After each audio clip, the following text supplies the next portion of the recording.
This message comes from Edward Jones, where they believe rich is about taking care of what gives your life meaning. That's why your financial advisor personalizes your plan to help you preserve your progress and create something that lasts. Let's find your rich. Edward Jones, member SIPC. This is Planet Money from NPR. The other day, I got a chance to talk to someone who really changed how I think about economics and economic research. I kind of want to just ask you, do you remember me? No. You mean, have we met before? Tatyana Deryugina is an economist and a professor at the University of Illinois. Yeah. Okay, I'm sorry, I do not. I have You terrible... have no recollection whatsoever. No. That's amazing. I'm so sorry. Before she was a professor, Tatyana was a teaching assistant. In fact, she was the teaching assistant for a class that I took in college. Oh, wow. I'm sorry I don't remember you, but that's so cool. Tatyana did not remember me at all, but I remembered her. Because the point of that class was to teach us how to write an economics research paper. And the thing I learned from Tatyana was that being an economist is hard. You want to answer all these big, important questions, but you need data. And even more than that, you ideally want something random that happens to one group of people but not another. Economists call this a natural experiment. I remember you telling us about the project that you were working on, which was about hurricanes. And we were thinking, oh yeah, like hurricanes, terrible things, but what a perfect subject of an economics paper, because hurricanes are random. They're kind of like these great natural experiments. Like, that's very interesting. Yes, that's from an economist standpoint. That is a great feature of a hurricane, is the unpredictability of it, the fact that people do not see it coming. Yes, that is an extremely economisty viewpoint. But studying hurricanes was just the start for Tatyana. Over the past decade, Tatyana has made an entire career out of studying natural disasters. And her research, well, these days, it's become really, really important. Hello and welcome to Planet Money. I'm Jeff Guo. It feels like every week we see another headline about a record-breaking earthquake, wildfire, a hurricane. Scientists say this might be the new normal, that climate change is going to make the weather weirder and wilder and deadlier. Which is why, today on the show, I wanted to talk to Tatyana, because she's become this leading expert on the economics of natural disasters, how we respond to them, how they affect the economy, and also how they completely change our lives. That research project that Tatyana started about hurricanes, it led to this surprising, almost unbelievable conclusion, and it completely altered how I see the world.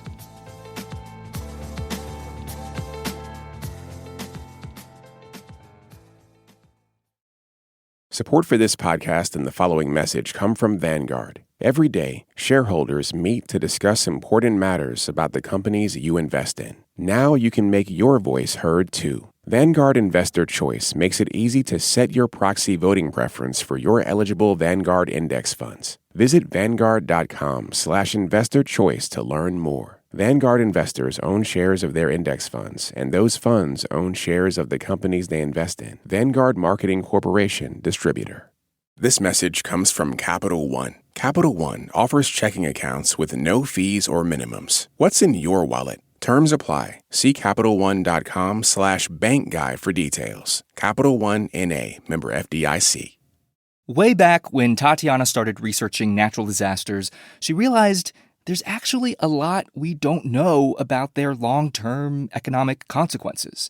Like, yeah, there are macroeconomic studies about, like, what happens to a country's GDP after a disaster. But we know a lot less about how individuals, how communities recover from these things. Trying to understand those questions, how we respond to natural disasters, how we should be responding to natural disasters, that is a big part of Tatyana's research. So, to start off our conversation, we talked about the different ways our society handles disaster relief, from insurance to federal aid to charity. For instance, one of Tatyana's recent studies looked at tornadoes to try to answer this simple question about charitable donations that, for a long time, we didn't actually know the answer to. Yeah, so in that study, we are trying to understand whether charitable giving in the aftermath of a disaster comes at the expense of other causes. Because whether we see this extra charitable giving as a good thing kind of depends on where it's coming from in people's budgets. Oh, yeah, because it's a good thing if it's coming out of the junk food budget, but maybe less of a good thing if it's coming out of the money I was going to give to orphans budget. Exactly. And what did you find? Well, we found that total giving went up in the aftermath of a tornado. The charity budget got bigger in a tornado year. Yes, exactly. Uh-huh. The charity budget got bigger, and we also find some evidence that it got bigger persistently. Like if you look at giving, the next year, it remains slightly elevated. So it expanded not just in that year, but in subsequent years as well. It made people more charitable? Yes. Why do you think that is? So the cynical explanation is that they got on Red Cross's mailing list and started getting lots of texts and phone calls from the Red Cross. But the less cynical explanation is, it feels good to give. And so maybe people realized, hey, I don't miss that junk food that I would have bought. I really like feeling like I was able to help a human being in need. And they continue to give more because of that experience. Yeah. I definitely buy that argument. But in the grand scheme of things, is this kind of individual charitable giving, is that a big part of how people in America recover from natural disasters? No, for most people, it's going to come from hopefully their insurance policy that they had, as well as from the government. It feels like if climate change is going to make these natural disasters more and more common, does the way that we have to do insurance also have to change? Absolutely. So the insurance market is in a huge turmoil right now because they're realizing that the risks are going up. And so premiums have to go up. But they're running into a lot of resistance. Well, you hear in Florida, right? All these insurers that are saying, well, we can't deal with this market anymore. We're going to pull out. We don't really want to offer insurance in Florida anymore. Yes, and you see a similar thing happening with California and wildfire insurance. Partly it happens because there's limits on what premium increases they can put in. And so they're saying, well, if we can't do these premium increases, then we're not going to be in this market at all. Oh, so what you're saying is the government won't let them raise the price of insurance enough to make the insurance work?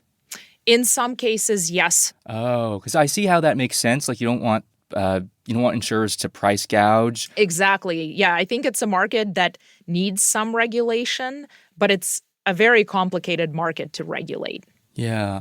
And it kind of feels like, insurance prices, they're almost this tool, right, through which, you influence people to take seriously the consequences of climate change, of more natural disasters, more flooding, more wildfires, more all of these things to make that decision, not just, abstract and what the scientists are saying, but a literal cost, a price of the kind of risk that they're going to be living through. Yes, exactly. And that is why it can be a very useful tool.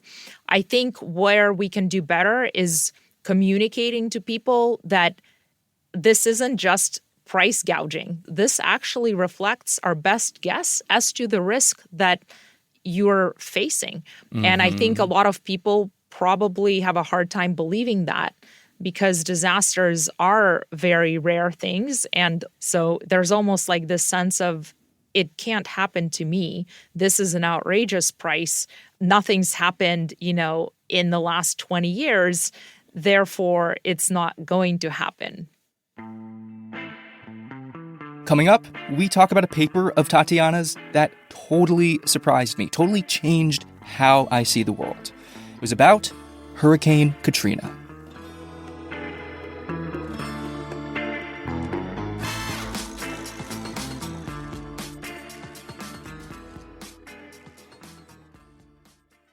Support for this podcast and the following message come from Vanguard. Every day, shareholders meet to discuss important matters about the companies you invest in. Now you can make your voice heard too. Vanguard Investor Choice makes it easy to set your proxy voting preference for your eligible Vanguard index funds. Visit Vanguard.com/investorchoice to learn more. Vanguard investors own shares of their index funds, and those funds own shares of the companies they invest in. Vanguard Marketing Corporation, distributor.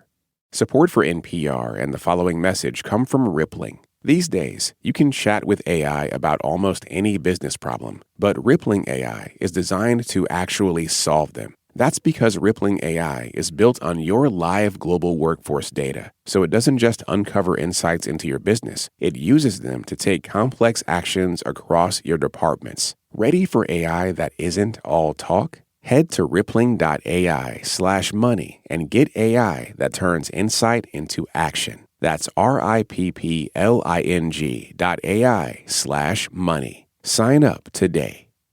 This message comes from Odoo, the all-in-one business management software platform. Whether you're a small or large business, Odoo gives you one flexible platform built to grow with you. Try today for free at odoo.com/planetmoney. So I want to talk about this one paper of yours, and I remember reading it a couple years back, and when I read it, I was totally blown away. It was so surprising, the thing that you found. And this was a paper about Hurricane Katrina. And I think it really changed how I think about not just natural disasters, but I think this was a paper that kind of revealed something deeper about society and about how we choose to live our lives. And I'm excited to talk to you about it. Yeah, I'm excited to tell you about it. So when it came to studying Hurricane Katrina, in my fourth year of grad school, I was a visiting PhD student at the University of Chicago, and I spent quite a bit of time talking to Steve Levitt. And at one point, the Freakonomics guy. Yes, yes. So at one point we were discussing Hurricane Katrina and wondering what happened to the victims in the long run. Did they recover back to where they were? Were they permanently scarred by this hurricane? And I thought, okay, maybe actually this is a question we can answer. Yeah. So what were you expecting to find? So I thought that we would find persistent long-term declines in income. Given how bad the hurricane was, how many people were involuntarily displaced, I thought that not only we'd find kind of a sharp decline in income in the short run, but it would persist for years. It would scar their careers and sort of their lives and their financial situation. Exactly. Yeah. But it's still useful to know, right? Just to be able to quantify how bad it is. And it's very surprising to me that we didn't actually know the answer to this 5 years, 10 years down the road question. Yeah, and I think, when you know what we had to do to get that answer, it's perhaps less surprising because we ended up teaming up with an economist who was working at the U.S. Treasury and had access to individual tax records. And that's how we were able to identify people who were living in New Orleans before the hurricane and then track them through their tax records regardless of where they moved to afterwards. So you do need very specialized, hard-to-access data to do these kinds of studies. Well, because that tax data, they keep that locked up, right? It's very hard to get access to that. Oh, yes. I never touched the data myself. Oh my gosh, they wouldn't Laura let you? Kawano. No. Laura Kawano, our co-author at U.S. Treasury at that time, she was the one that did all the data work. So it's very well protected. So you were able to get all this data on all these people who had been living in New Orleans before Hurricane Katrina, and you were able to follow them for almost a decade after the hurricane hit. And you compared them to other people who lived in similar places, just to get a sense of what their life might have been like if the hurricane hadn't happened. And Exactly. And when you made that comparison, when you got all the data together and you crunched everything, what did you find?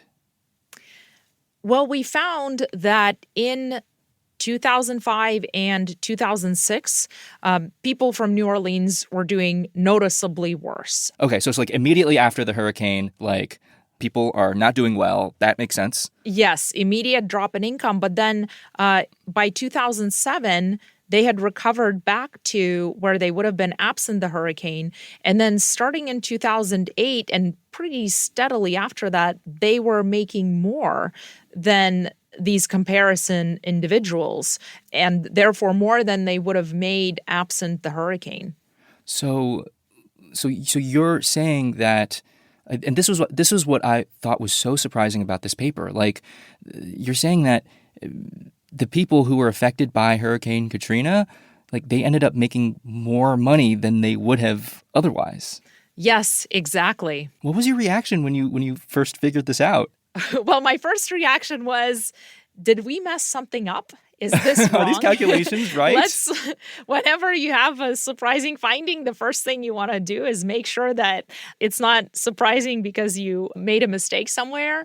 And then when we figured out that, no, these are the right results, of course, the next question is, why? Like, how? How did this actually happen? So why were people earning more money after this hurricane? Like, what was the explanation that you all were able to come up with? Yeah, so there's a couple of possible explanations that we looked at. And in fact, we found that it was two things that mattered.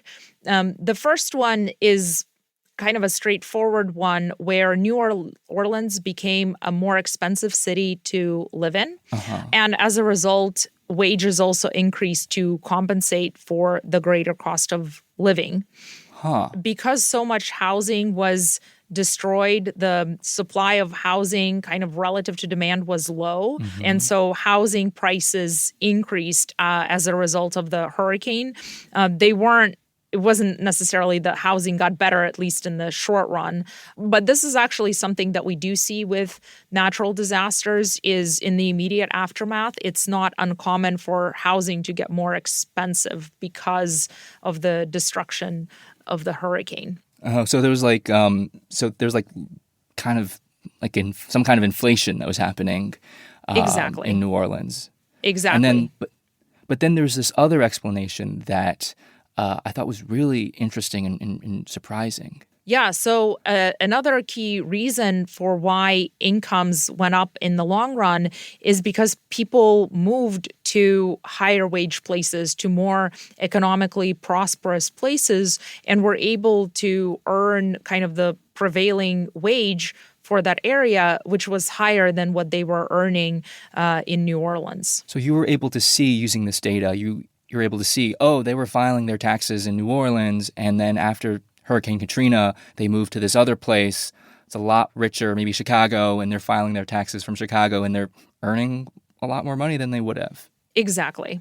Yeah, that's amazing. Yes, which I think raises the question of, why were people living in New Orleans in the first place? Like, because obviously they could have moved even without the hurricanes. So why were they staying in a place where they were earning less than they could have somewhere else? You did this follow-up paper, right, where you looked at not just financial well-being, but like physical well-being.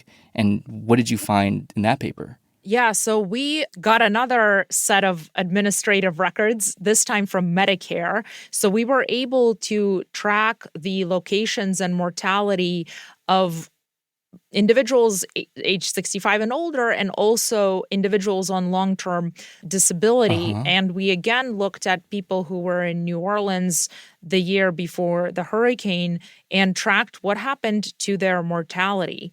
And what we found is that in the year of the hurricane, we see a lot of excess mortality, a lot of extra deaths due to the hurricane. Yeah. This is unfortunately not particularly surprising, but what is surprising is we then find a decrease in the mortality rate to the point that by, almost a decade later, you're more likely to be alive if you were in New Orleans than if you were in one of our comparison cities.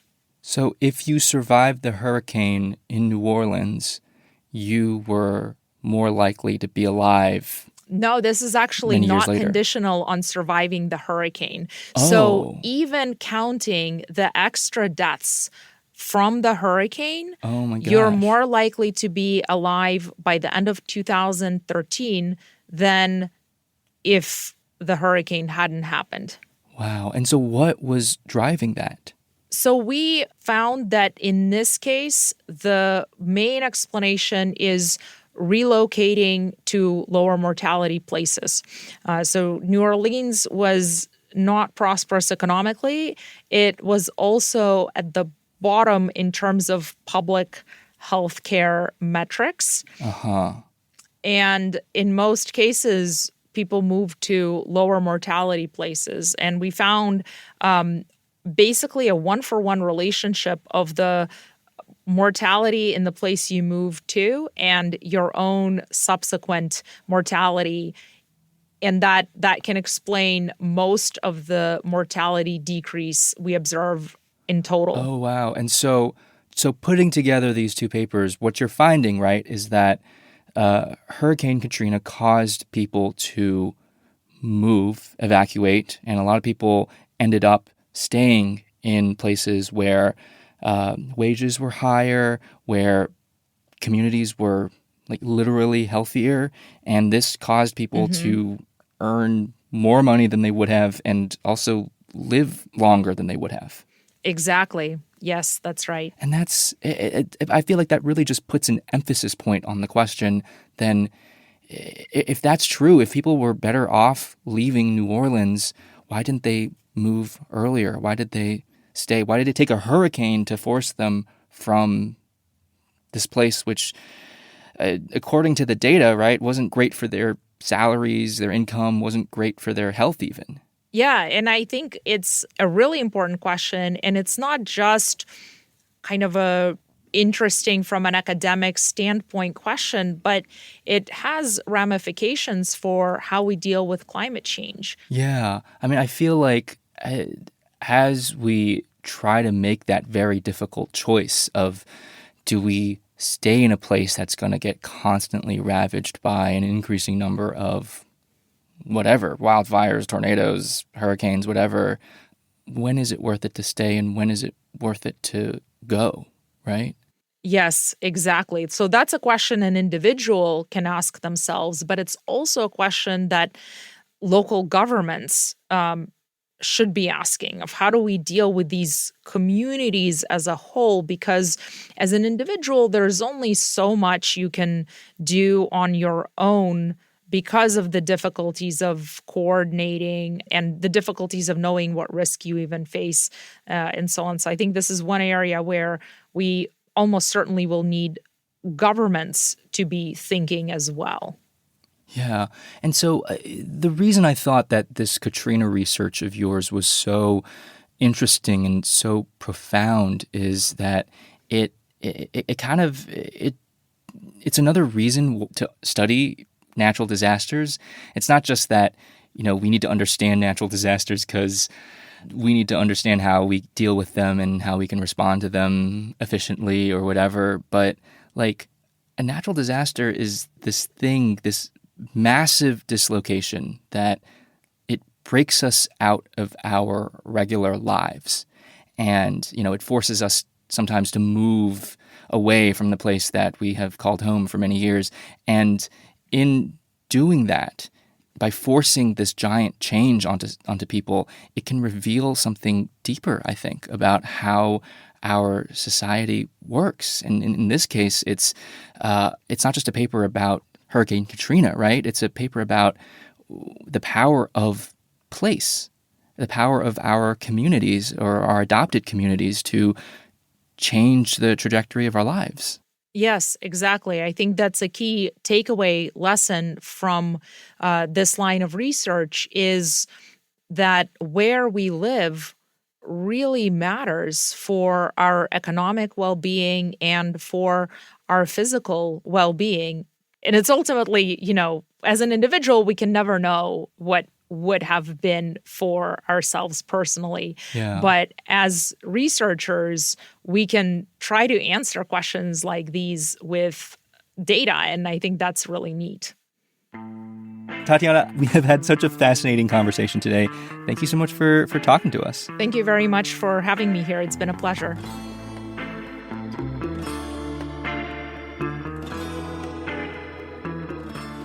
This episode was produced by Emma Peaslee and edited by Jess Jiang. It was fact-checked by Sierra Juarez and engineered by Josephine Nyounai. Alex Goldmark is our executive producer. I'm Jeff Guo. This is NPR. Thanks for listening.